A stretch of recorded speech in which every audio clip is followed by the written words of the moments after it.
listening to the Hunter Conservationist Podcast.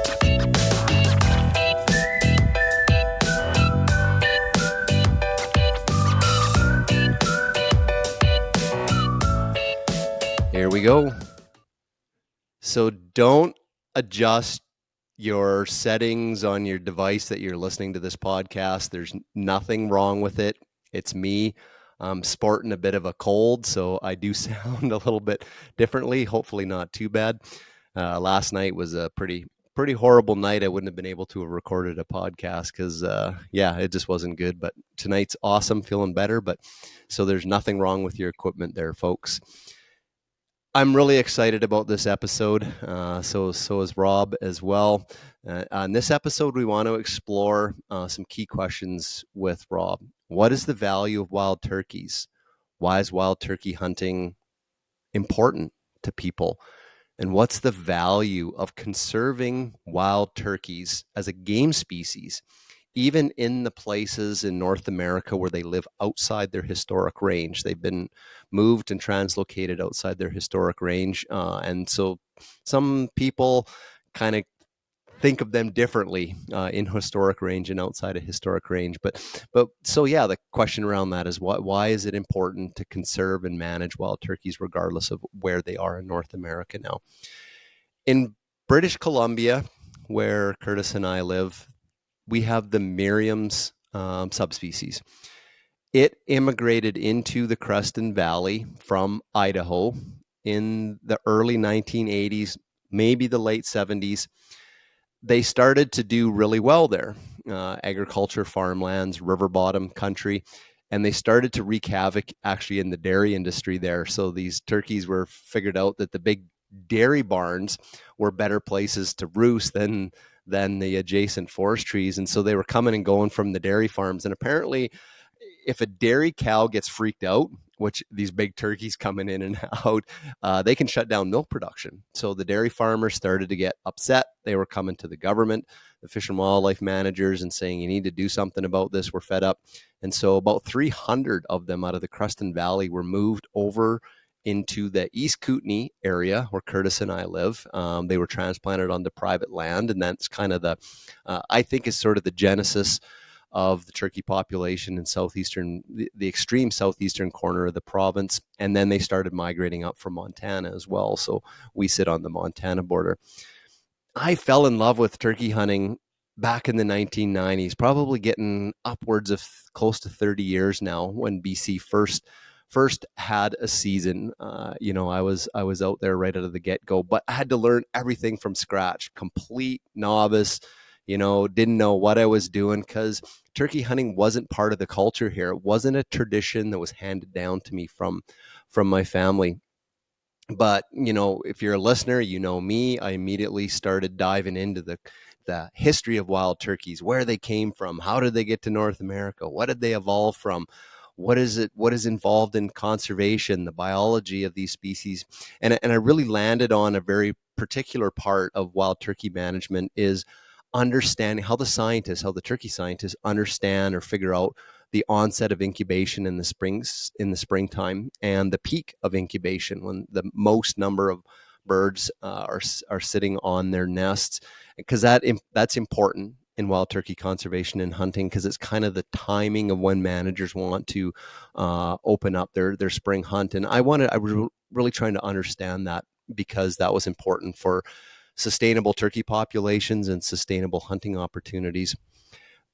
British Columbia, where we live, is the most northerly extent of the range of the wild turkey in North America. It goes up to about 50 degrees latitude, about 2 or 3 hours north of where I live. I hunt them probably close to the 49-degree latitude. New Brunswick, along the Maine border, the most northerly areas where they hunt turkeys there is about 47 degrees, just to kind of put that in. So that's kind of cool.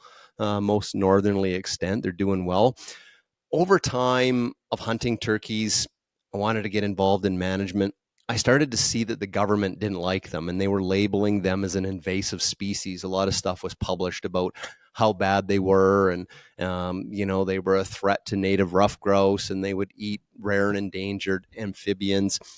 rumors were starting to develop that the agriculture producers were just killing flocks of them and throwing them in their outdoor burners because they didn't like the turkeys. So I knew in order for the wild turkey to have a future in southern British Columbia, we needed to foster a positive attitude. So I joined the National Wild Turkey Federation. They had a chapter in British Columbia called the East Kootenay Strutters.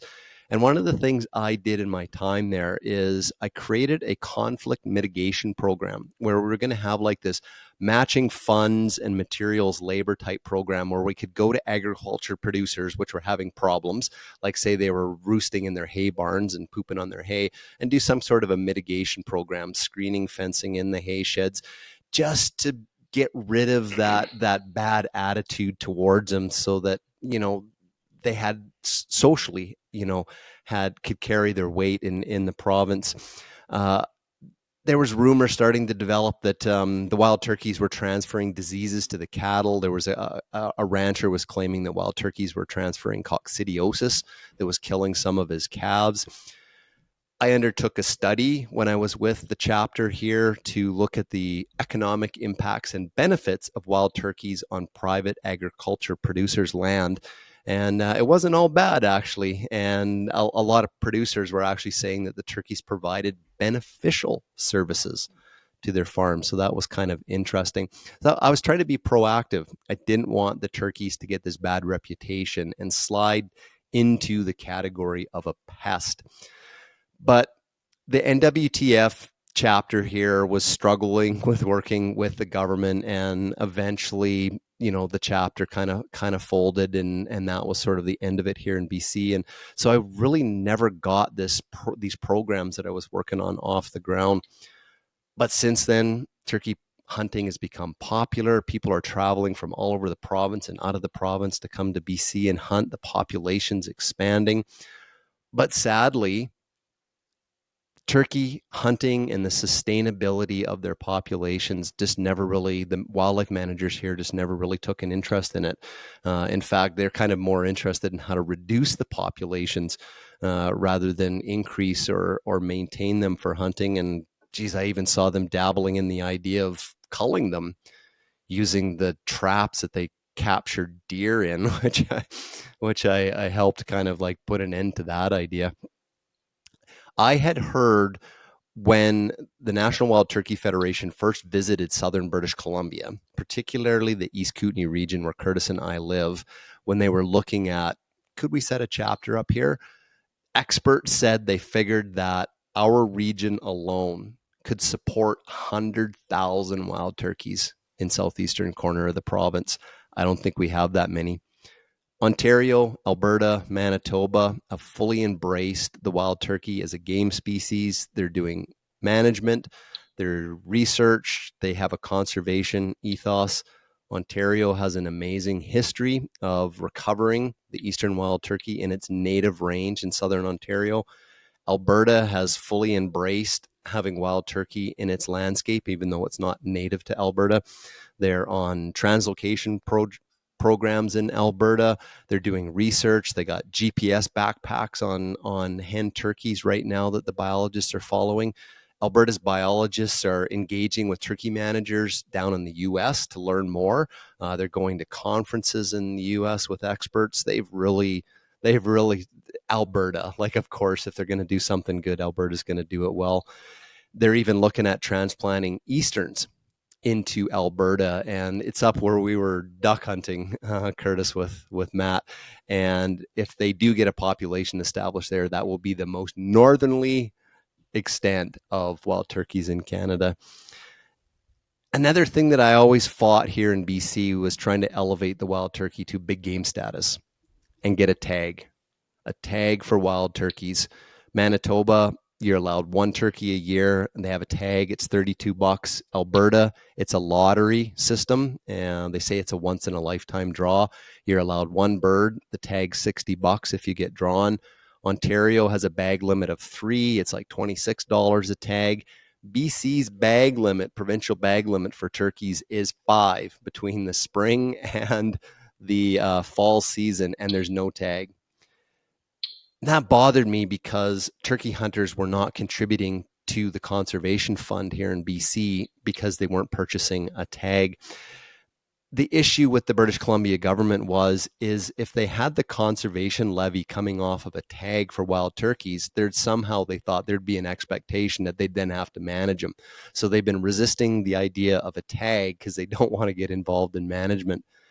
We're harvesting between 750 and 1,000 turkeys a year provincially. The trend's going up. I think as hunters are getting better, we're harvesting more birds, but there's no management plan. There's no conservation attached to this increasing harvest.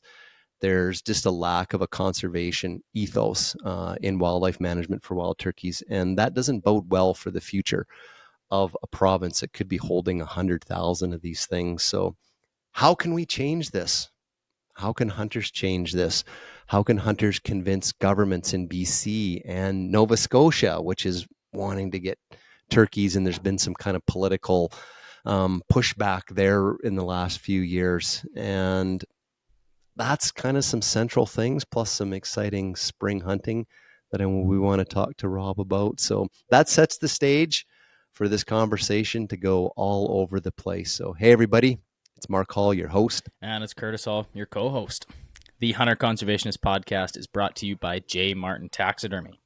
If you want to preserve your most treasured hunting memories, J. Martin Taxidermy in West Kelowna, BC is your go-to. This top-tier, family-run business was founded by Jesse Martin, who grew up in the breathtaking Okanagan Valley, steeped in a deep hunting heritage. Blending his passion with skill, Jesse trained formally at the Penn School of Taxidermy, bringing artistry and precision to every mount. Alongside his wife and their sons, he operates a cutting-edge facility ready to meet all your wildlife taxidermy needs. Serving clients locally and worldwide, J. Martin Taxidermy handles everything from wildlife permits to shipping with expert care, ensuring that your hunting experiences are captured forever. Head over, check him out at jmartintaxidermy.com. I know he does birds. I was looking at the gallery to see if he had a turkey. He doesn't have one in his gallery, but he does have some pheasants. So if you got a really nice turkey this spring, send it over to Jesse. Give Jesse a call. Yeah. As always, big shout out and big thanks to Jesse for supporting us here on this show. Rob, one of the things we always do after acknowledgement of J. Martin Taxidermy being the title sponsor of this show is have like a little taxidermy trivia kind of thing. So here's one for wild turkeys.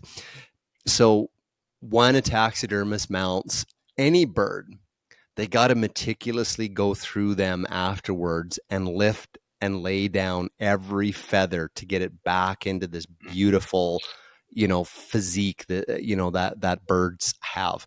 I've done it. Grouse are incredibly hard. Ducks are pretty easy. You can sort of shake a duck and they got these stiff little feathers and they just sort of poof, go back into shape. So a turkey, being bigger than any other game bird we have, is an extra amount of work for a taxidermist. So here's a question for you guys. How many feathers does the average wild turkey have? If you sent one to Jesse, how many feathers is he going to have to go through and lay back into shape on a wild turkey, full mount? Can't give you that answer. That's got to be close to never counted. So according to I skin mine. I don't count the feathers. I just skin it out. oh, maybe one day you're going to have to sit there and like 1,001, 1,002 and count them all. So any guesses, Curtis? I'm going to say somewhere around the 500,000 mark. 500,000. Holy. Well, the first number's right, but orders of magnitude off. So according to Dr. Mike Chamberlain's Wild Turkey Lab, where he publishes all kinds of information and science about wild turkeys, average wild turkey has between 5,000 and 6,000 feathers. Which they molt every one of those each year. Yeah, and grow them all back. That takes a lot of resources to grow that many feathers back. So anyways, that was just kind of our fun little trivia. Rob, Keck, welcome to the podcast. It's a pleasure. Well, Mark, thank you. And, to be here in the Hunter Conservationist Podcast is truly an honor because I know that you are concerned about the future of wildlife. It's not just about, how to take or to maybe be effective in your hunting skills, but talking about putting more back than you ever take away, and how do we manage for the future. And it's just an honor to be here with you. I've heard through my good friend Corey Jarvis, when we hunted in Alberta, he gave me a little background on you, and said that you're one of the favorite speakers there at the Alberta Professional Outfitters Society. So anyway, awesome. Great great to group. be with you. No, it is our honor. So, folks, I'll just fill you in a little bit here. I saw this on something on the internet that was written about you. Rob Keck has been a driving force in conservation for more than 4 decades. I think that's pretty powerful, and I can't even, I'd need a whole podcast just to capture your entire career and the impact you've had. So you were 27 years as the CEO of the National Wild Turkey Federation. You were the director of conservation for Bass Pro. You're still on the chairman of the board for Bass Pro's aquarium museum. What's the full name for it? It's Johnny Morris's Wonders of Wildlife National Museum and Aquarium. And also still have one title there. I work with John very, very closely. And they've given me the title of Conservation and Hunting Ambassador for Bass Pro Shops. Fantastic. And while you were there, we were just talking about this. You were the host of Bass Pro's Outdoor World podcast or radio, and you were actually broadcasting on Sirius radio, which is pretty serious. 10 years on Sirius XM, channel 147, and just had an amazingly great time with so many wonderful guests from all over the outdoor world. That's amazing. So that's Sirius. That's got some pretty big numbers of people listening. In 2021, you were awarded the Peter Hathaway Capstick Hunting Heritage Award from the Dallas Safari Club. Just so folks are interested in that name. So there's Death in the Long Grass by Peter Hathaway Capstick. You should read this. It's one of the classics. And you're a member of, for hunting, 4 Hall of Fames, including the Legends of the Outdoors National Hall of Fame in Nashville, Tennessee. Maybe one of the other ones. Are you in like the Country Music Hall of Fame? Like you're a singer too? Like that's... No, but I've been on the Grand Ole Opry calling turkeys 14 this past February, 14 different times. Wow. I started 4 NASCAR races as Grand Marshal using a turkey call. And that's awesome. I've used that turkey call to really open a lot of doors and provide a lot of entrees into some other realms that no one would even guess that you would get to. You had the privilege of being with talking conservation with 5 U.S. presidents. And, it's just fantastic. been an amazing ride. And, through 20 years of hosting outdoor television, with Turkey Call Television, Get in the Game and Turkey Country, again, got to visit with people from all walks of life, all over the country. And amazing. I just, I thank the good Lord for what He has blessed me with, that opportunity. And, we take so many things for granted. And, each day is a gift. And as I look at a sunrise, and I think that, as a turkey hunter, we probably hold sunrises more precious than any other group of people, because we're out there before it comes up. And just to have that turkey gobble as that sun's just reaching, the place where it's coming over the ridge, it's a special time that is, unless you've been there, you can't hardly explain it.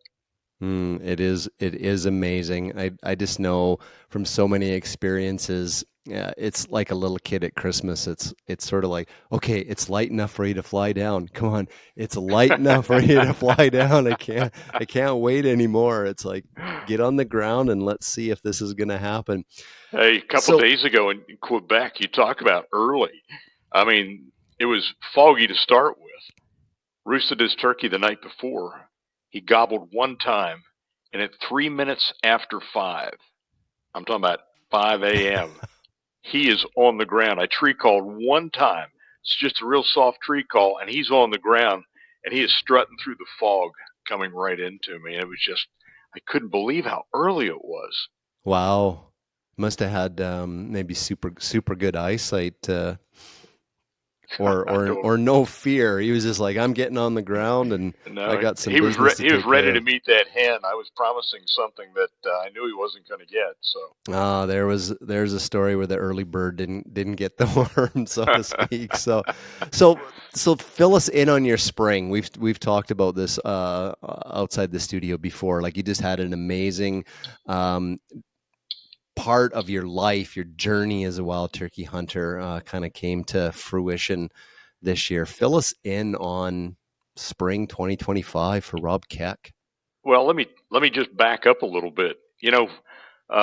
Through the years, I had the privilege of taking a turkey in every state in the United States that has a season. So we're looking at every state but Alaska, and I was the first to be able to do that. And always looking for new challenges. I thought, I want to try to get that Alberta tag because, this year, the chance of drawing that tag doesn't exist for a non resident alien. I mean, it's for residents only.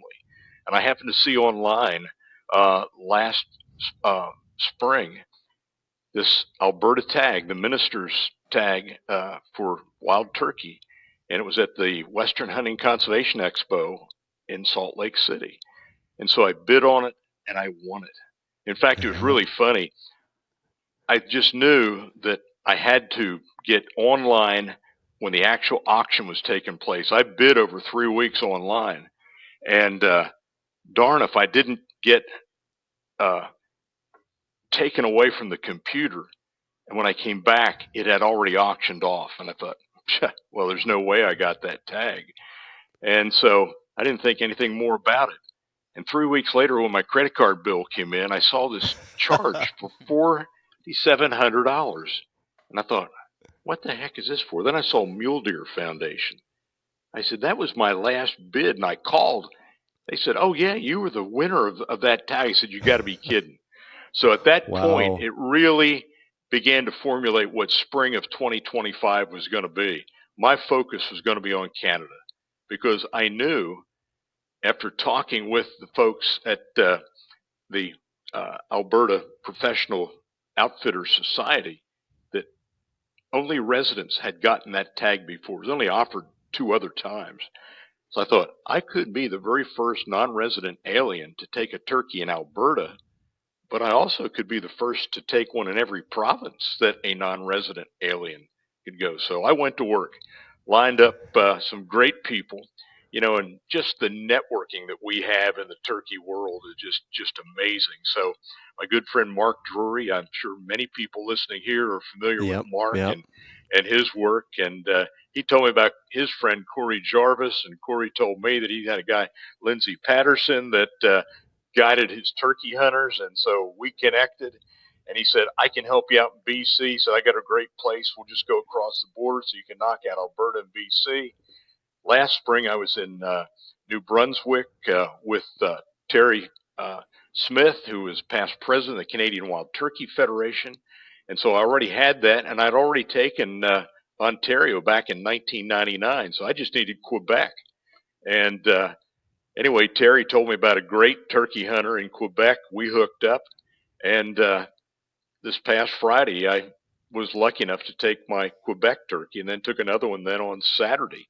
And he said, well, look, you've got another day that you're planning to be here, so let's hop across to Ontario. So I took another Ontario turkey bird there. And all were amazing hunts. And people are now referring to this as they do in the U.S. With the U.S. Wild Turkey Super Slam. Well, they said you're the first person to take the Canadian Wild Turkey Super Slam. Now, the only one that's really hanging out there yet is Manitoba, which has permits for residents only. And I'm hoping someday that maybe they do what has been done in New Brunswick. last year New Brunswick offered tags to non-residents only through outfitters. If you wanted to hunt there, you would book through an outfitter, and he would charge you whatever his booking fee was. Plus, then you'd have to pay for the cost of the tag. And they had 50 non-resident tags last year, and it was so popular, worked so well. They went over 100 this year. So now the outfitters are really beginning to benefit from this opportunity. And Manitoba could easily do the very same thing. Or they could follow suit with what Alberta has done to pick out one special tag, put it at auction to generate a large amount of money that would come back for the turkey program in that province. So there's an opportunity there, and I'm hoping to have a chance not too far down the road to be able to add Manitoba to that list. Oh, that would be amazing. And then, of course, like in 10 years from now, they're going to expand over into Saskatchewan, and Yep, so for sure. and We talked about Nova Scotia. Nova Scotia has some of the best eastern wild turkey habitat there is. High fertility, lots of agriculture. They've got a maritime climate. And I've been there. We had 3 chapters there back when I ran the Wild Turkey Federation, but due to some lobbying that went on, they didn't allow that season to move forward. But the interest is huge. There are many, many turkey hunters there that are hunting now over in New Brunswick, or they're coming to Maine and some of the other states in New England to hunt. And so one day, I get a feeling there's going to be some turkeys find their way, maybe on their own, to Nova Scotia. Well, they're sure good at traveling. Like it's like, it's kind of like they're slow at expanding. That's what I've seen here in my lifetime. But it's like once they get the foothold in to the new territory, then it's the next 5 years is as much a population and range expansion as the last 20. Well, adaptability has been a real key in the success of the wild turkey, going beyond ancestral range. I remember in the early days, back in the 70s, the original range map showed wild turkeys only coming across southeastern Maine. Said they'll never go very far up into the state of Maine. Well, turkeys proved that wrong. They went right to the New Brunswick border and across. And in talking to Terry Smith, who also outfits for bear hunters, he said, Rob, we now have turkeys the whole way to the northern part of New Brunswick. He said, I've got bear hunters sitting on baits that are taking pictures of turkeys while they're on their bear stand. He said in places that there's no openings anywhere close. It's just solid woods. And in almost every province, I've talked to people that said, we've got turkeys that are going into the boreal forest. The best wildlife managers 30 years ago said there's no way turkeys will ever make it into the boreal forest. Well, let me tell you, they have. Or you look at some of the places, Sudbury, Ontario, 250 inches of snow annually. Turkeys are doing pretty good. Back in Quebec, Steve Tardif over during the winter, he was showing me flocks of 100, 150, 200 birds in a place where snow depths were unbelievable, a place where we go to 30 below zero. And he said the turkeys are doing great. And these are places that, wildlife managers 30 years or 3 decades ago said they'd never live. But the turkey continues to prove us wrong. Adaptability has been the key word for the wild turkey all across North America. I mean, there are places that wildlife managers said that just they'd never live. I look at a state like Utah. We have hens with poults, radioed hens that have their poults up at 11,000 feet in elevation, way beyond anything we ever thought possible. And, we're looking at places where you just wonder, how can they survive some of these deep snows? And, certainly in ag areas, that helps them get through. But when I look at the boreal forest, I look at places like Terry Smith has talked about over in New Brunswick that those bear hunters are in. I mean, there's no fields, there's no food plots. It's just solid timber. And he said there's turkeys everywhere up there. Wow. So it's a key. It's a key element that this turkey is able to adapt to so many different types of habitats and climate types. And one of the things that I thought was amazing about their adaptability here where we live is we have every predator that exists on the landscape: grizzly bears, black bears, lynx, bobcat, wolves, Yep. coyotes, cougars, barred owls, golden or sort of horned owls, golden eagles, bald eagles, like just the whole gambit. We even have like skunks for nest predation. We have some foxes. I think maybe the big saving grace here is we don't have a lot of raccoons on the landscape, and that's probably a good thing for turkeys as well as the waterfowl. So, but they're adapting. They just keep expanding their range and expanding their numbers, and everybody's like, "Oh, we got so many predators here and stuff," and I'm like, "Man, they're figuring it out." Yeah, for sure. I mean, you look at some of the urban areas, let's say in New England, where no hunting is taking place and urban sprawl has cut into their habitat. Well, the turkeys are living literally in backyards. And I mean, some of the videos, some of the pictures I've seen where, these wild gobblers ending up, chasing the postman or going after kids at a bus stop or what have you. How they've adapted to suburban life is pretty amazing as well. No, for sure, and that's part of their, I think, kind of the social license too on them. That everybody loves wildlife until they're in their yard and eating their flower garden or Yeah. whatever, and then that's where the translocation between British Columbia and Alberta is happening. Is they're actually Yep. taking urban hmm flocks that would sort of didn't have a bright future as far as they've exceeded the community's threshold, so they were either going to go like get culled, or they were going to be moved over to Alberta. It doesn't sit well with some folks, mostly because BC doesn't have a wild turkey management plan that's thought through all the things with translocations and quarantines and diseases and all these sorts of things like Alberta did. So they're just not moving them within BC, but they are taking them out of these urban environments where they're starting to wear their welcome thin, and that's the ones that are going to Alberta, which is I support that. I love that. I just want to see Alberta's population grow. I think one other thing to consider, in fact, this was part of my keynote speech at the 100th anniversary of the International Association of Fish and Wildlife Agencies. People want wildlife, but they don't know how to live with it. And that will be the challenge. Go way beyond turkeys. I mean, whether it's deer or elk or whatever it happens to be, we've got to learn how to live with wildlife as urban sprawl cuts into some of these habitats that are such a challenge. I mean, you look at migration corridors, for example, in the West, and what is being done to try to mitigate, you know, road kills, and to help them move from winter range to summer range, and vice versa. And so we have got to learn with all wildlife how to live with them, how to mitigate the challenges that are there.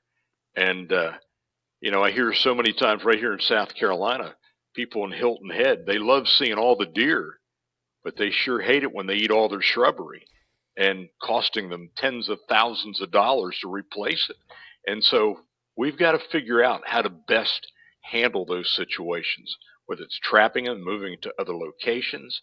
Or I look at New Jersey, for example, one of the highest bear densities, black bear densities in the Right. U.S., better than 10 bears per square mile. And you're talking about the most densely populated state in the United States. There was a governor that shut down the bear season. Well, guess what? They had the most bear damage complaints in northern New Jersey than all the northeastern states combined, which they all had seasons. It forced the governor to go implement a season back. They had to. Yeah. And I think that's where hunters play an important role in these urban environments, because Absolutely. like what I recognized, 30 years ago here, if somebody doesn't step in, lots of times governments don't like to step into municipalities because it's one level of government trying to step on another level of government sort of turf or whatever. So I know that at least here that could be kind of a bit of a political issue, but hunters have an important role here to play, just themselves, in recognizing this dynamic of wildlife sort of wearing out its welcome and taking the leadership to do something about it. We see it with Canada geese a lot, where communities are upset with everybody wants wildlife, and we're seeing North American waterfowl recovering, and then all of a sudden it's like, well, they've recovered too much, now we hate them because they poop in our parks. But I think hunters need to step up and play a role in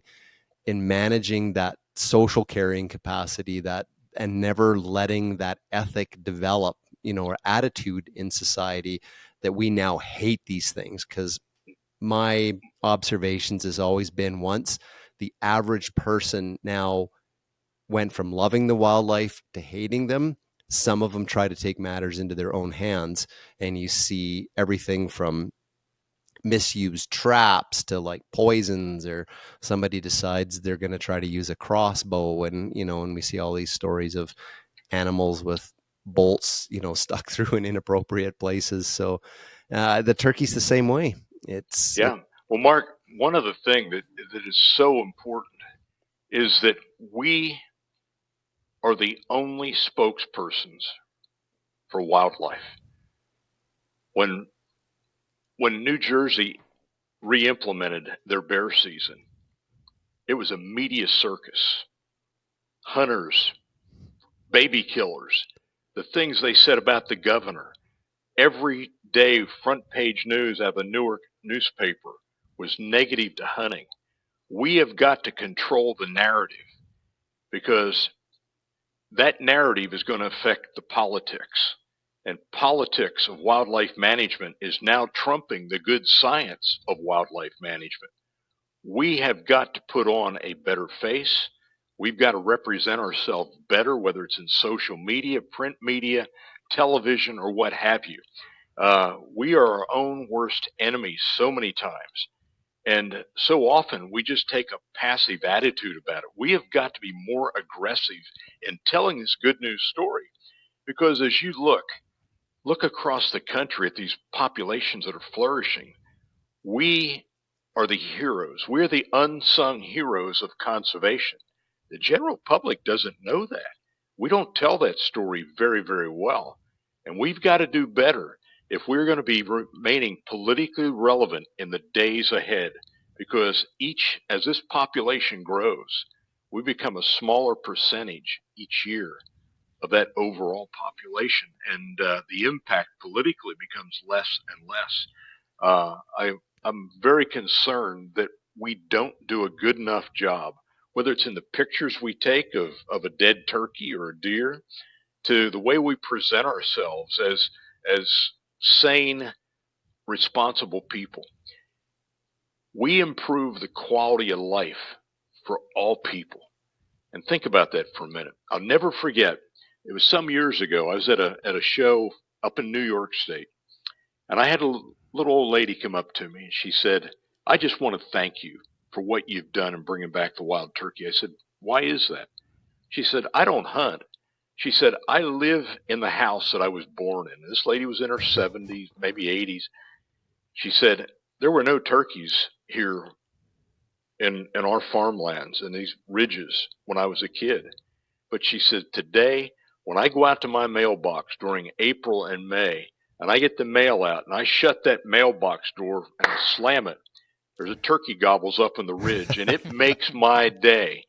And I think that we have got to think in broader terms, that we are improving the quality of life for so many people out there. Who doesn't enjoy seeing a flock of geese overhead, a herd of elk out in an opening, or hearing an elk bugle in the spring, or the scream of a bald eagle as he's coming down to pick up a fish, to, you name it, the many, many wildlife sounds out there that we've come to love and respect.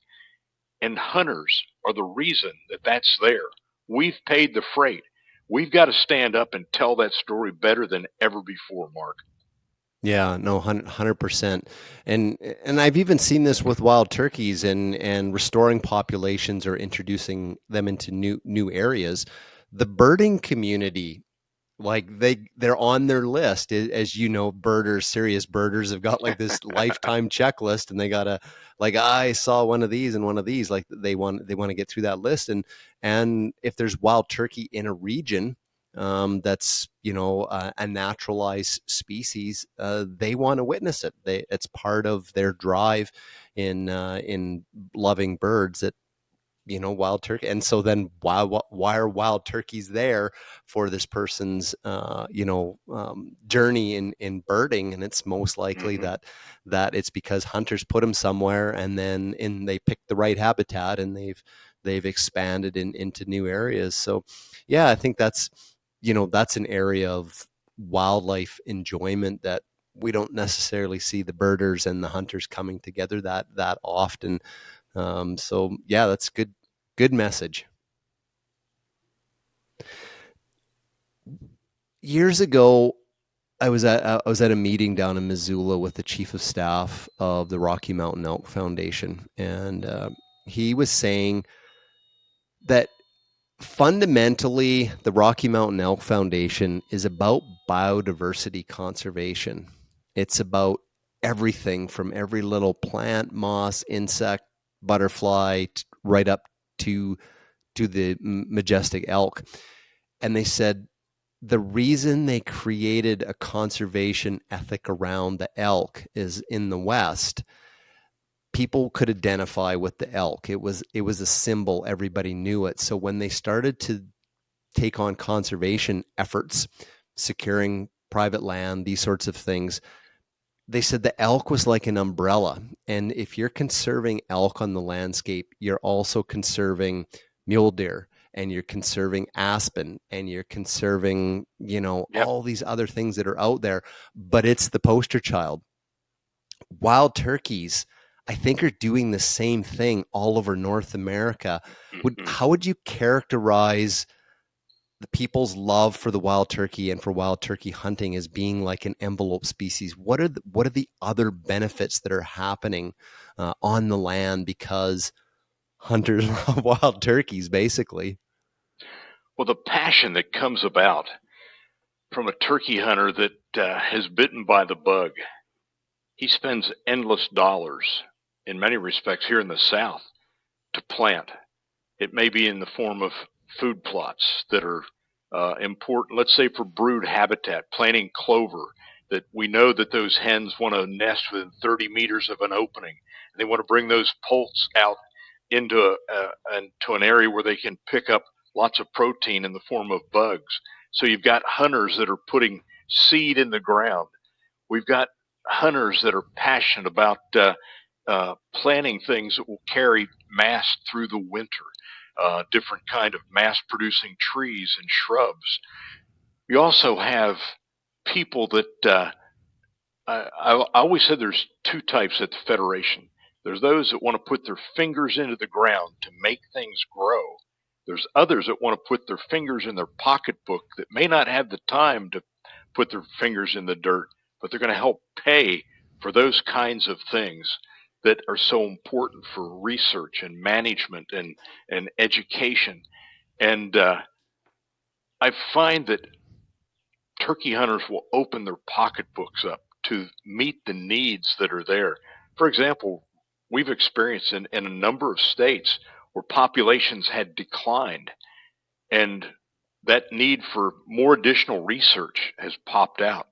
I mean, Johnny Morris in the last 2 years has given over $1 million. There's a turkey hunter. He owns Bass Pro Shops, but he is a conservationist, and it opened his pocketbook up. He said, we got to find an answer to this. And each of the last 2 years, $500,000 to try to fund what Dr. Chamberlain and some others feel are really, really important elements. But then you look at things like some of the industries that have grown up around that passion of the turkey. You know, I showed you earlier before the show when I took that Quebec turkey. You know, here was a call maker from Montreal, Marco Landry. He made this special call for me, commemorating the very first Super Slam, and it's a beautiful call. I've never seen, and I've seen thousands. I own thousands of turkey calls. And anyway, you get craftsmen that come about building these beautiful different calls, but then businesses grow. I've seen guys that started as in their basement or in their garage making mouth calls that now make millions of dollars selling. They've created an industry around this wild turkey when these populations flourished. There's others that have written books. They've taken and developed videos that they've put out there and have YouTube channels to sell, camouflage clothing and some of the related items that are there. And a whole industry has grown around the wild turkey. But it's that passion that drives these people to go into these new frontiers. And as I've said before, I look at Canada as the new frontier of the wild turkey. I see so many similarities that look like the U.S. back 25 years ago. The potential is huge. The excitement is huge. And again, when I look at Alberta, 20,000 people put in for 50 tags. You cannot ignore the interest that's there. And now they begin to travel. And you look at them buying airline tickets. You look at them buying, campers and what have you, so they can travel to the States or to other provinces. And it all goes with this expanding industry. And it creates almost a cult. This year at the NWTF National Convention, there were over 80,000 people that came to Nashville. Wow. That revere the wild turkey. And it grows every year. I wouldn't doubt this next year will probably top 100,000 people. The facility can't hold any more people. There's only like 15,000 people in the town we live in. Yeah. So just think about everything that's happening. That, all the tentacles that go out that all start back with that wild turkey. I think about the passion that I have and where it started as a kid and how it's been fed. I meet people as I travel all over. And when I was in Quebec, there just happened to be a hunter there from Kentucky. He heard that I was going to be in Quebec. I'm not sure how he found out, but he brought some books where I'd written chapters. He brought videos. He wanted me to personalize them for him. And he killed a turkey and he wondered if he'd get his picture taken with me. And, I see so many people then that, they create these just wonderful relationships all through the wild turkey, friends that become dear friends just over the chance of maybe exchanging a turkey hunt. It is so different than any of the other hunting pursuits that I've been part of. I know a lot of great big game hunters, bow hunters, elk hunters and deer hunters and what have you. But when turkey hunters get together, it is different. And I love hunting whitetails. I love hunting big whitetails, and I've been very fortunate to take a number of Boone and Crockett animals. But it's more than that. This passion, it comes together at the NWTF's National Convention. There's all kinds of meetings going on where people are, where's the next state I can go to? Where's the next province I can go to? I want to go to Mexico. I want to go down to New Zealand. The travel that results, again, from the success of the restoration and the introduction of the wild turkey all across North America. And of course, it's found now in other places as well. It was really funny. Last summer, my wife and I were over in South Africa, and there was an outfitter. Actually, I met him in Salt Lake City. I emceed the Western Hunting Conservation Expo for 12 years. And I was helping the auctioneer. I'd introduced the auction items, and John Baer, just a world-class auctioneer, we had an African hunt come up. He said, "Rob, you ever been to Africa?" I said, "No, I never have." He said, "Do you want to go?" I said, "Yeah, it'd be cool to go sometime." He said, "What would you want to hunt?" I said, "I want to hunt Black Death. I want to hunt a Cape buffalo." Well, sitting at the table where my wife was this outfitter, Eric Visser. He gets up and he walks over. He said, "Rob's never been to Africa?" I said, "No." "Do you think he wants to go?" "Well, he just said he would."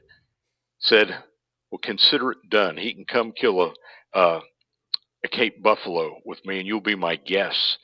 Well, I get over there, and he has taken a saying that I had that's in the Wonders of Wildlife National Museum and Aquarium. It's one I've used many times, that without guns, you can't hunt. Without hunting, you can't have conservation. Without conservation, you can't have wildlife. And he had this thing, this huge plaque credited with my name on there. It like blew me away. But it was on the last day of the hunt. We were tracking a wildebeest, and he calls my PH, and he said, "You and Rob need to come over here to a certain water hole." He said, "There's something going on here, and you need to be here." So I get over there, and I'm thinking, oh, this is funny. He's holding a shotgun. Well, everything we've hunted over there has been with a 375 H&H Magnum. And I see a little smirk on his face. I said, "Okay, what's up, Eric?" He said, Rob, he said, "the trackers, they've heard a turkey gobble out in the bush." I said, "No way." And I said, this is a joke."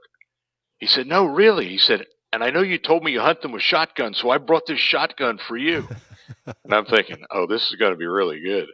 And he thought that we would go stalk this thing that they said was they heard a turkey gobble. I thought, okay, I didn't have a call with me, which was quite unusual, but I did have my cell phone, and I had some recordings on there. So I flipped to one. It was a Maine gobbler just gobbling his brains out, and I hit that thing. And when that thing gobbled, that turkey gobbled out in the bush. I said, "You got to be kidding me." I said, "Give me that shotgun. Sit down, boys." So I just played my cell phone like I had my turkey call with me. And every time I hit it, that turkey would double gobble, and here he comes strutting in. And I'm thinking, where in God's name did this thing come from? And he got in there about 25 yards. He raised his head up, and I killed him. And I said, "Okay, Eric." I said, "I know turkeys are not native to South Africa." He said, "Rob," he said, "I read your bio on it, but you've killed them in Guatemala, New Zealand, and Canada, and Mexico." He said, "I wanted you to be the first guy to kill one in South Africa." So somewhere he found a farmer that had a turkey. And what was really cool about it, he said, "Rob, I didn't know you could call these things in." He said, "I want to go turkey hunting." He said, "That's amazing. You can take a call and make that thing come to you." And so I hooked a guy that had never even been. And it was just really so much fun to be able to share with them. Then I showed them how to cape it out. I took and filleted the turkey, and we ate as hors d'oeuvres fried turkey nuggets around the big campfire. And so I was able to share that love and that passion with folks in South Africa that had never even heard of it. I mean, it was just really a cool experience. Wow. Yeah. And then now they want to come to the US and you all got those economic spin-offs and Absolutely. everything. And Absolutely. of course, you're not going to do it just once, right? So, Yeah. now I want to dig into this issue of like the nativeness of the wild turkey here in North America. And of course, you know, it evolved here in North America. You know, there was predecessors that were related to jungle peafowl. Somewhere in Southeast Asia is where they figured they came over and evolved into an ancient form of a bird, which then evolved into the, you know, what we call the modern Meleagris, you know, species, the wild turkey in North America. And it formed the subspecies, and it had particular habitats in North America. It wasn't like ubiquitous throughout the continent.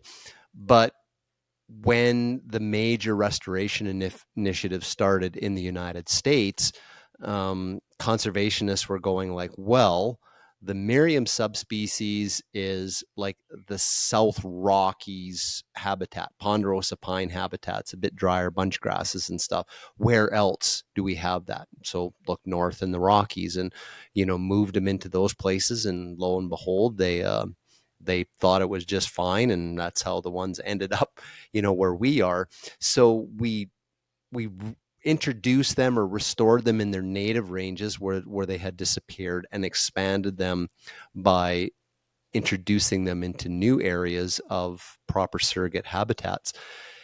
but that's an issue. That's an issue. At least I know here, in BC, about people that said, "Hey, can we, move these things to this area or that area? The north part of this is the same as the south part where they already are." But there's all these this narrative develops about a non-native species. Like every non-native species, sort of in the eyes of our wildlife management agencies, is invasive. Like everything is immediately the wild pig or something like that. It does all this destructive damage. But I started down that rabbit hole of learning about this myself, and kind of what I found in the scientific literature is when it comes to agriculture lands, most of the damage in crops and vineyards that are attributed to wild turkeys are actually being caused by other things. More often than not, white-tailed deer and raccoons at nighttime. And some of the research in the vineyards in California were like, hey, absolutely, your grape damage actually happens at nighttime. Guess what the yeah, turkeys are doing at nighttime? So you can't blame them. yep, And then the native species stuff, the common one you've heard probably in the Northwest is well, they'll displace the native grouse species, rough grouse. There's the thing of the egg dumping in the nests. In the South, it's well, they're causing declines in quail populations. So, which is BS. yeah, that's what I found too. One of the research papers I read there in the South is when people started altering the habitat, which was brush clearing, it was basically degrading quail habitat and improving turkey habitat. So you saw one species going down and the other going up because of habitat changes, not because of interspecies competition. But so bring your wealth of experience and knowledge to this question, like to inform people here. Like Nova Scotia is going to run into it, BC is going to run into it, they may run into it in Alberta, bringing Easterns over. What do we know about wild turkey going into these new places, disrupting ecosystems? It's a great question. You'll probably get many different answers depending on who you talk to. I look at California, for example. You mentioned about the vineyards, the Napa Valley. We did a camera study there. Turkeys were blamed for destruction in the vineyards. As we found out, as you referred to, that damage was not turkeys. I mean, they were just visible during the daylight walking through, and sure, they picked some grapes. But it was deer, it was raccoons, it was gray foxes. Those three things were the big culprits there. And so we were stopped from releasing turkeys by Game and Fish because they said that they were non-native. Yet in the La Brea tar pits, we found turkey remains from 10,000 years ago. There's turkey remains in places that they said turkeys never existed. We also there's a Native American gal that worked for the U.S. Forest Service. She said that passed down through the generations of her tribe that the wild turkey was in California, and that the Miriam's turkey was formed when it was almost like Noah and the ark, when the waters had risen. The turkey was pushed out of the water, and that the foam from the edge of the water created the white tips on the tail of the Miriam's turkey. Cool. And she said that through all of her tribal Native American history that was passed along, she said turkeys were native there. So you will find people that will dispute the fact or dispute the thought that turkeys may have never been there. Gotcha. And that was, of course, in California. I think that Idaho they're a native bird in Idaho. Next door in Montana, they're not. Mm-hmm. Idaho, they found a fossilized remains of Meleagris in the southern part of Idaho. I think it's about 400 or 500 kilometers from the BC border, but it it placed it around, if I remember right, like kind of that 10,000 year period as well, which would have meant that like in the 100, 200 Pleistocene miles to era. the north would have been the tip of the glaciers that would have covered most of Canada. And wild turkey was there kind of on the fringe of the glaciers. So I've always kind of thought like, you know, they could have been in southern Alberta, southern Rocky Mountains, southern BC, but if they, even if they were there pre-ice age, the ice isn't, you know, the glaciers are not very favorable on leaving things behind in the landscape for people to find. So I mean, that's a cool, you know, a cool example of a state that went, yep, we acknowledge they were here 10,000 years ago. They're native. Well, you know, you mentioned Montana. If you go to Glacier National Park, you'll see turkeys. And you'll look at them and you'll say, those are eastern turkeys. And they are. I have a friend that lives just outside the park, and he has sent me over the years pictures. I said, where the heck is this? He said, it's in Glacier. I said, how'd they get there? He said, somebody from Pennsylvania brought turkeys over here 30 years ago or some time ago. And I saw some turkeys in BC that I know were hybridized. Yeah. They were a cross between a Merriam's and that Eastern. There was no doubt in my mind when I looked at them. And, you know, who would have thought that Eastern wild turkeys could live in Glacier? I mean, that's like bizarre to me. Yeah, it's like grizzly bear country. What is? Grizzly bears, wolves, bobcats, all those things you talk about. And they're actually doing quite well in that area. I had a friend that flew into Kalispell. He was from Pennsylvania. He hunted right up next to the Canadian border. He flew into Kalispell, Montana.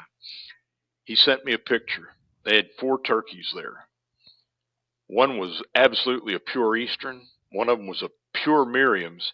And the 2 in the middle were definitely hybrids. Wow. I mean, I said, now just look at that.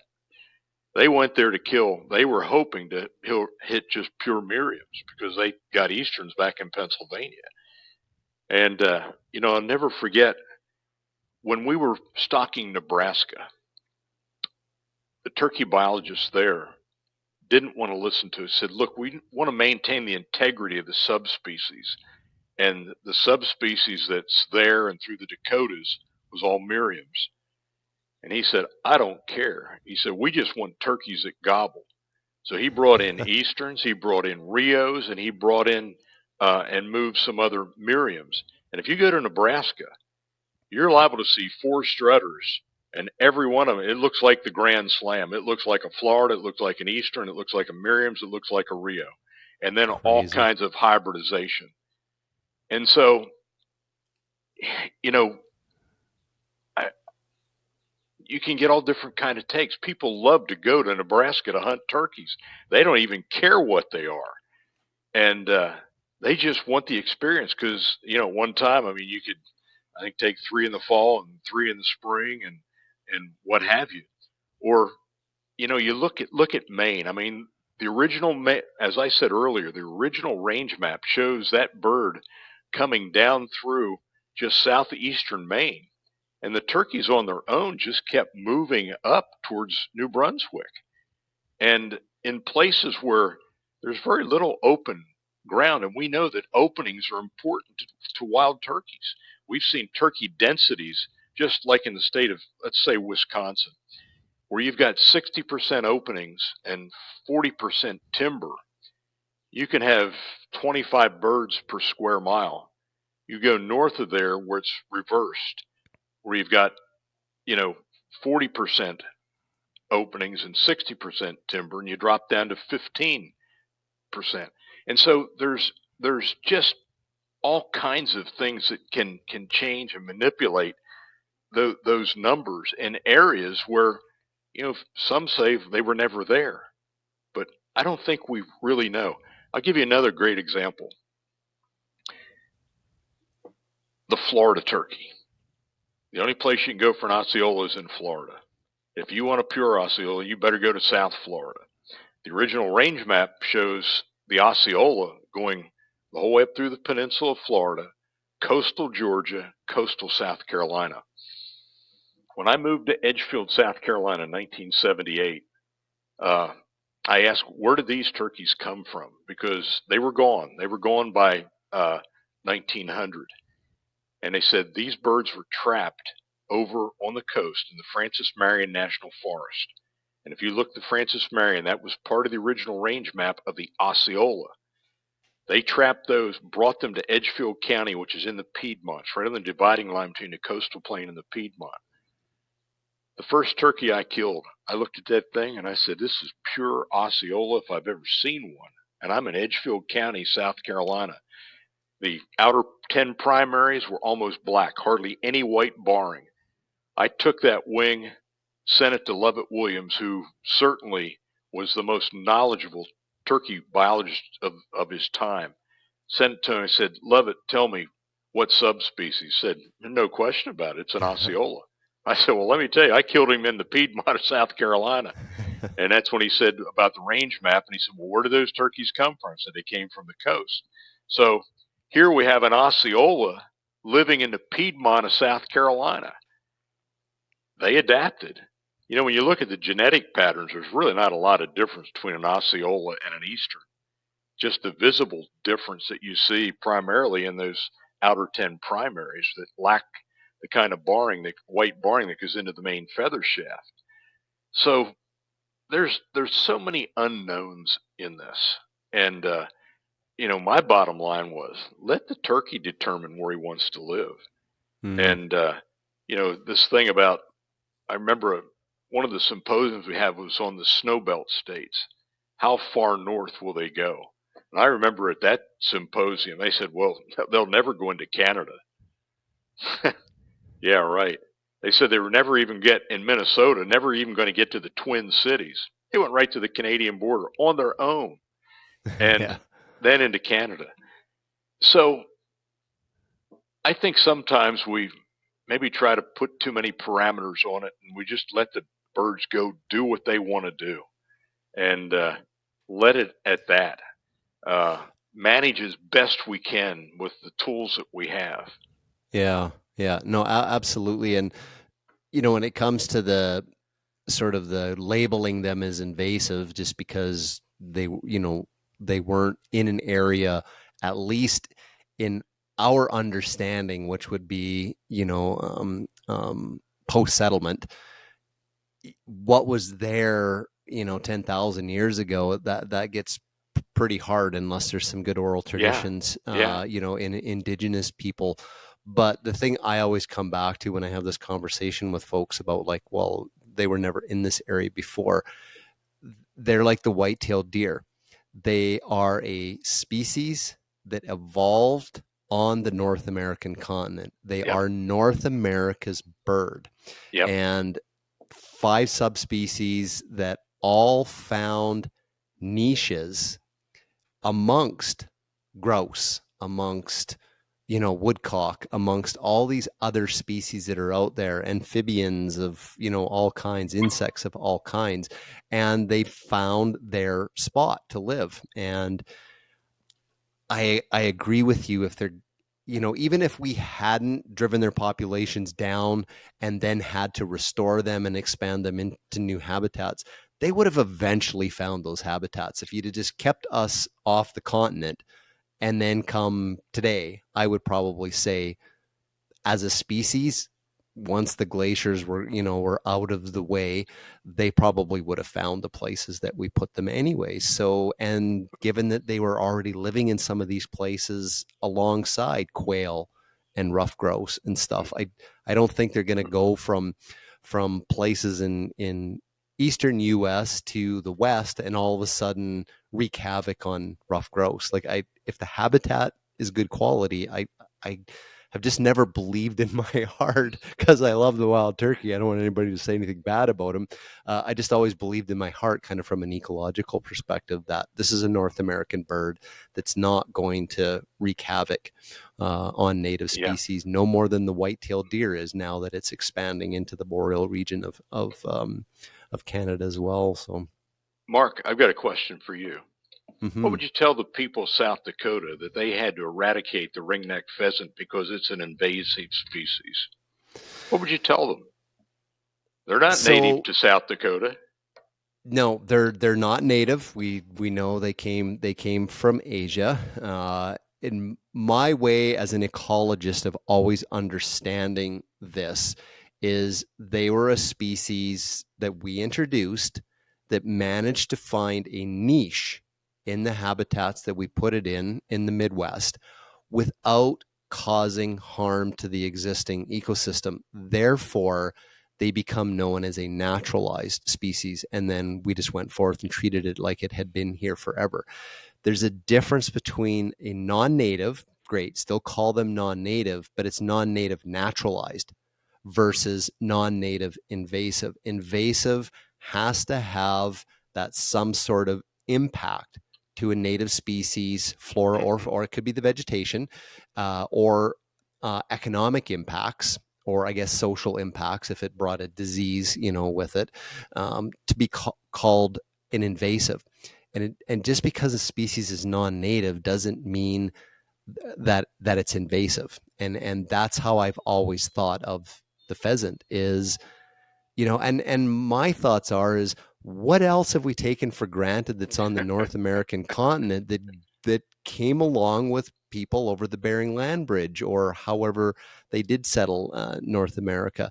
Like, geez, who knows? Maybe they brought the white-tailed deer with them, and it's just like, holy smokes, these things like it in North America, and they got away from us.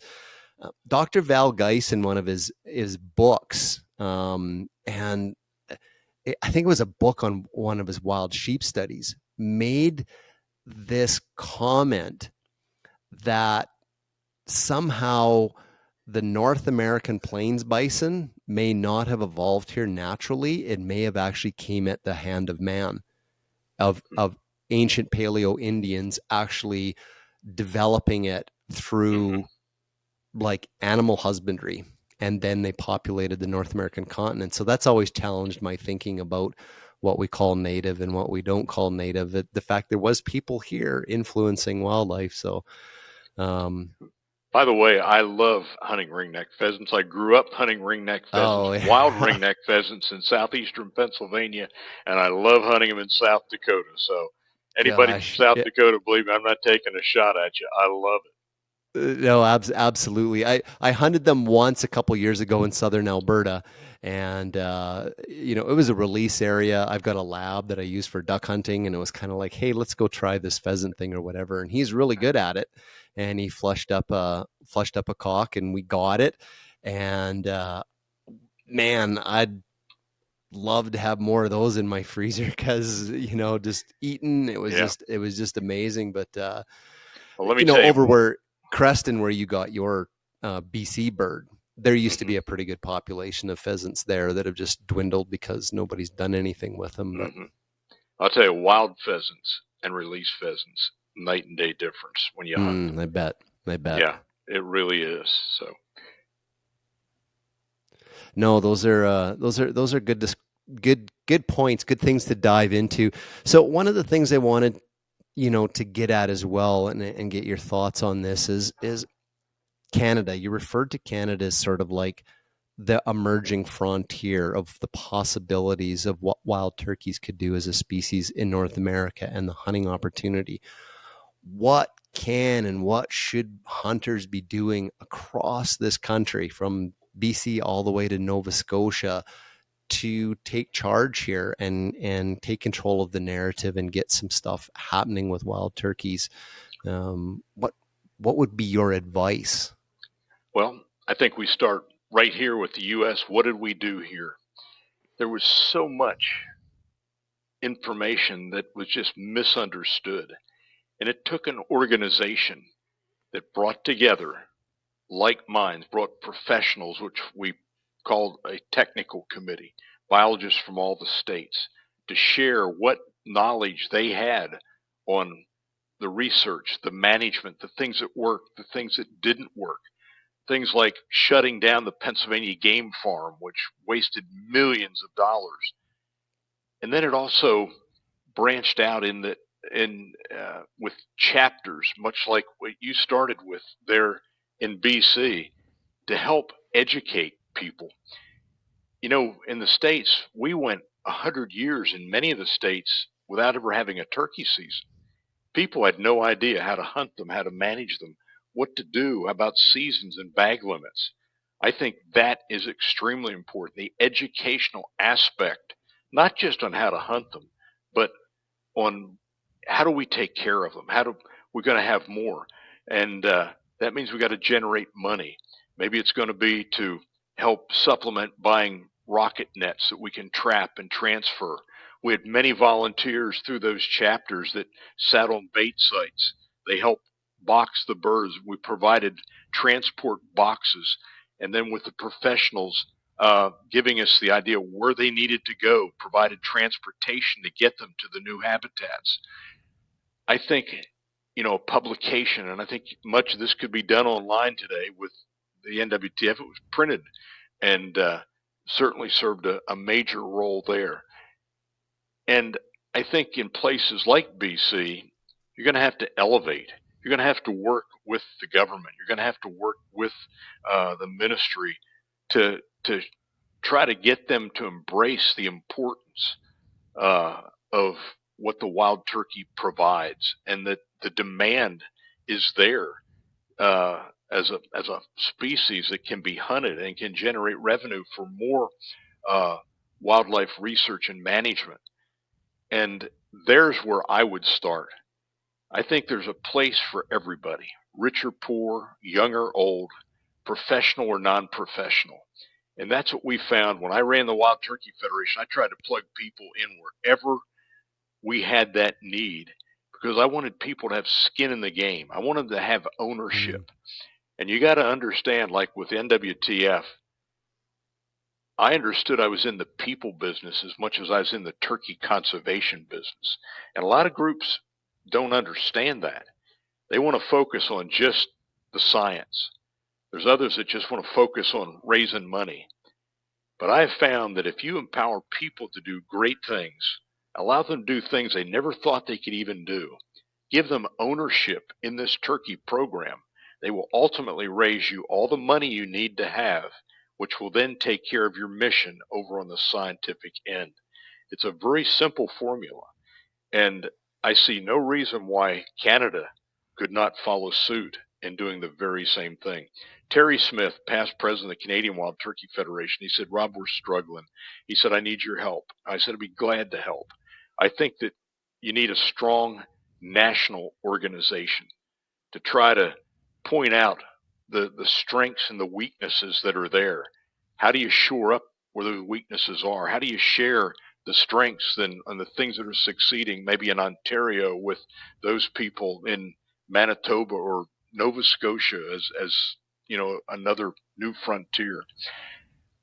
The opportunity to me is huge, but it's going to take some organization, and some people are going to have to not be so parochial in their vision. They've got to look at it on a broadscape, on a broad landscape type situation. But you're talking essentially two subspecies. You're talking about easterns in the eastern half of the Canada, and the other one, Miriams primarily. There'll be some hybridization that goes on with others, but I think with just dealing with two subspecies, it may simplify some things, because there's research has been done on both of those. Trapping methods on capturing Miriams is a lot easier than capturing easterns, and to be able to share, how to properly box them, how to properly transport them, how to, take blood samples and all the kind of things that are important when you're moving birds. And I'll never forget. I was on a turkey release in southeastern Ohio, and we were filming it for Turkey Call Television, which I hosted. But there we also had major news networks there. And I knew that we had to do a better job on media coverage of what was happening. People were saying, "They're trapping all the turkeys out of my county and sending them off to Texas." And what we needed to do was to take and bring media attention to what was actually happening so they could see it. Well, we were in southeastern Ohio, and in Ohio, every Friday during turkey trapping season, January, February, early March, we called media days. And we would bring in the media, but in addition to that, we'd bring in stakeholders. We brought in politicians. We brought in farmers. We brought in school children. We brought in people from government all over. And I'll never forget, I put this hen turkey in the arms of the Speaker of the House. And he's in his insulated Carhartt brown coveralls. And the anchor for Channel 6 out of Cincinnati jams that microphone up under his chin. Says, Mr. Speaker, what do you think about this activity today of releasing these turkeys? He looked into that camera and he said, my granddaddy would be proud of me. And it said everything. It said everything. That's what we've got to do. We have got to create media events of what is there. And it is so easy with wild turkeys. I think that we can carry the load for other wildlife species along because you can tell the story so much easier. I think that you also have an opportunity to bring in women and kids a lot easier through turkey hunting than you do big game hunting. This is a great introductory way to introduce them to hunting. And I think we need that. We need it significantly. I see more and more women every year wanting to go. I took a lady this year, 75 years old. She's heard me talk about it at church. She's seen pictures. There's another lady who goes to our church. I take her the first day of the season every year on her property, and she's killed a turkey 7 years straight. She said, I want to go do that. I said, okay. So we went on the third time. She killed one. But the first time we had a couple of jakes come in, and I would have let her shoot one, but laws changed in South Carolina this year. You couldn't shoot a jake. And the next day we went, I called in 4 jakes and 1 longbeard, and they fought and fought and fought. And every time that longbeard would get cleared, I'd say, kill him. She said, which one? Because they were just back and forth. Oh, yeah. And then confusing. on the third time, 2 hens brought the big guy in, and she had a chance to kill him and did. And she's on fire. She wants to go hunt a Grand Slam now. At 75 years old, she said, this is the best thing I've ever done. She said, I can't wait to go do it again. Where else can I go to go hunting? And so I think that those kind of things will help Canada on a broad scale take this new frontier opportunity to the next level. Yeah. I could see the mentor hunt things being important, like to mentor some women into turkey hunting, and because like you do want people to have success, when they start out, so they get that bug, but it takes a little bit of experience. And we have a friend here in our community, Paul. He was Curtis's woodworking teacher in high school, and he usually gets a turkey right off the bat of the season, and then he's just like high school age kids. It's just like he takes them out like one after the other, and it's like they get their first turkey and away they go. They're hooked, right? So yep. It's that type of thing, because as you know, I don't have to tell you, all you need is just a gobbler to come in gobbling and just get a glimpse and a look, and you don't have to kill that turkey, and it's like you're hooked for life. Mark, it's real simple. It's the gobble, not the gobbler, that makes the hunt so special. No, absolutely. And that is what you got to focus on. Now, many states have implemented youth-only seasons, and it usually is like the weekend before the general season opens. And they've become really, really popular. It's good, first of all, because all the attention goes to the children. And, you've got mentors. I mean, we got mentors looking, man, do you know a kid that wants to go? Because they want to go out and share that experience, because they get a thrill out of calling that turkey in and watching this, young person take that bird. And so I think that's another thing that could easily be implemented, with the seasons. And, without No, that's a good one. without any additional research, because it's been done now here in the States successfully for a number of years, and I would suggest that. No, that's a good one. I mean, we do see that with deer seasons and whatnot, and yeah, that would be so easy to do. I mean, springtime, like it's great weather if you're taking somebody out young. It's not like you got them out there on a late November deer hunt or whatever when the Yeah, weather's starting to turn bad. So yeah, yeah, those are great ideas. I just yeah, I think the thing that's really come through in this whole thing talking to you, and I think turkey hunters that are listening to this are going to have heard this during the show, is this passion. This passion for turkey hunting is something, unto itself. And so, hunters, how do you leverage that passion for this hunt to then want to grow this and take that passion to your province, to your legislator, to your wildlife managers, and get a season in Nova Scotia, expand the season in New Brunswick, or the areas that they have turkeys in now, and get some reintroduction programs in British Columbia. Like, take that passion and spend the rest of the year outside of turkey season, and do something great for the new frontier of wild turkeys in North America, Canada. yeah. I think that you've got an opportunity too with the outfitters. You think about all the outfitters across Canada. They have a chance here, unless they're guiding bear hunters. But still, then you could make this thing work. Terry Smith told me he has set it up. You can hunt turkeys in the morning, hunt bears in the evening. He gets Oh, $5,000, perfect. $5,000 for that. Put that in the ear now of all these outfitters across Canada, and they're thinking cha-ching, cha-ching, cha-ching.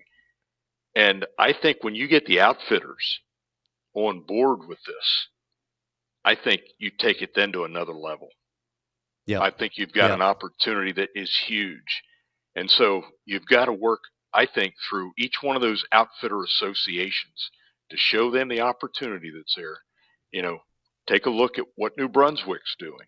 I think, Terry Smith will tell you, man, it's working great, because he said, I could sell a turkey hunt in the morning and a bear hunt in the afternoon, and the people love it. No, that would be an amazing experience, especially if you've traveled in, because yeah, like bear hunting, you can take bears from all these different regions as well, and people that want to Yep. do that and have that same passion for bears and which provinces and states they come out of, and combine that with the turkeys, and of course, I mean, there's the economic benefits to this. I mean, this is I think, unless I'm wrong, in the United States, the economy around turkey hunting, like, sure, there's the sports stores like Bass Pro and stuff that we get our gear and guns and ammo from. But that economy of a hotel and a gas station and a restaurant are small Absolutely. rural towns. We're not Yes. talking about rolling into big cities and staying at the Yep. Hyatt and stuff and going back and forth each day. And where on this continent do small businesses not need business, but in these small rural areas, small rural towns, roadside cafes, those sorts of things? And those are the ones that hunters patronage. And Hmm. wild turkey hunting, would be the same thing throughout southern Alberta. I mean, you saw the landscape, there and stuff, like, just, to have more people staying at little towns here and there and little motels, and it's a win for everybody. Look, I can tell you, there are many hunters in the United States who will pay $5,000 to go to Canada to kill a turkey and a bear. Yep. No, Huge. I got to give a there we big go. shout out to my good friend Mark Werner from British Columbia. I don't know if you've had Mark on your show. Great guy. He was former president of Guides and Outfitters of British Columbia, and uh, Mark has been very, very supportive. I know of the Congressional Sportsmen's Foundation, which Okay. has Okay. worked.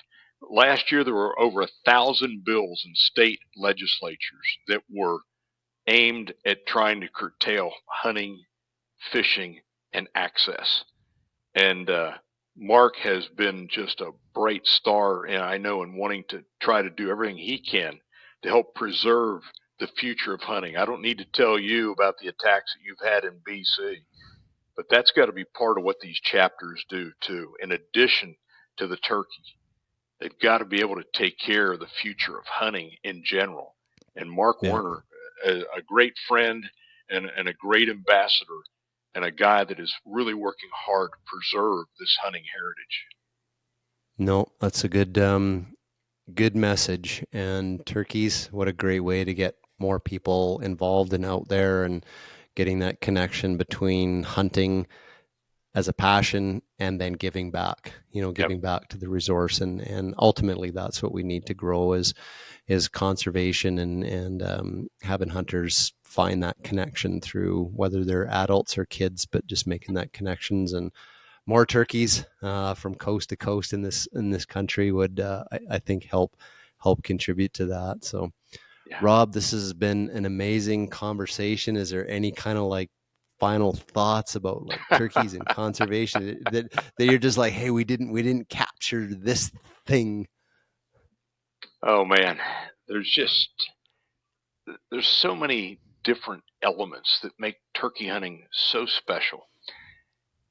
The people I've met, the people you've met, the places that this little turkey call that I've used has taken me, has taken so many others into places they never thought they would go. They've met people that they never thought they would meet. And so this whole experience is far more than going out and just trying to kill a turkey. This is one to expand your memory base. And I think that we always have to look at just what an amazing opportunity we have. So many people rush into a place and rush out of it, and they don't soak in the beauty of the landscape. When I was there in Alberta, to look at the backdrop of those Canadian Rockies, to see as the snow on that first day coming down, and I had turkeys in the decoys, and the cameraman put it on slow-mo, and looking at that footage, it was magical. Wow. And I didn't even shoot any of those turkeys. I mean, of course, I only had a tag for one, but to enjoy what we saw. And then as we went back out to see this grizzly that walked in our tracks as we had walked in, to think about those kinds of experiences, to be able to share with people. It's those memories that, we hold on to, that we share with so many people that will never get to that part of the world. And as hunters, we've got to talk about what we've done to improve the quality of life for so many others out there. We are the unsung heroes of conservation. Perfect message. Perfect message. Thank you. No, what a great episode. Appreciate everything. Curtis, close us out. Right on. The Hunter Conservationist Podcast is brought to you by J. Martin Taxidermy. Maybe after listening to this, you have been inspired to head out and get the Canadian Turkey Slam now. And when you do, send them all to Jesse. One big bunch. Just say, here you go. Here's all my turkeys. You can do them. Times 6,000 feathers each. Yeah. A lot of work. Mark Jesse. and Curtis, as I always closed out my shows, I always said, thank you for answering the call, that rich call to conservation and preserving our wonderful hunting heritage. Thanks for answering the call. Oh, that's awesome. Yeah. That's awesome. Perfect. Appreciate Jesse and all that you do to support us here in conservation and these conversations. They're amazing. So thanks, Rob, for joining us. And thank you. One of the things we haven't talked about is that we discovered in trying to get the technical part of doing the podcast set up, that getting onto a podcast with a new headset is harder than getting a gobbler that has hands at the beginning of the season. So podcasting is harder than turkey hunting. If you've never turkey hunted before, it's one step easier than that. So All right, folks, thanks for listening, and we will see you in the next episode.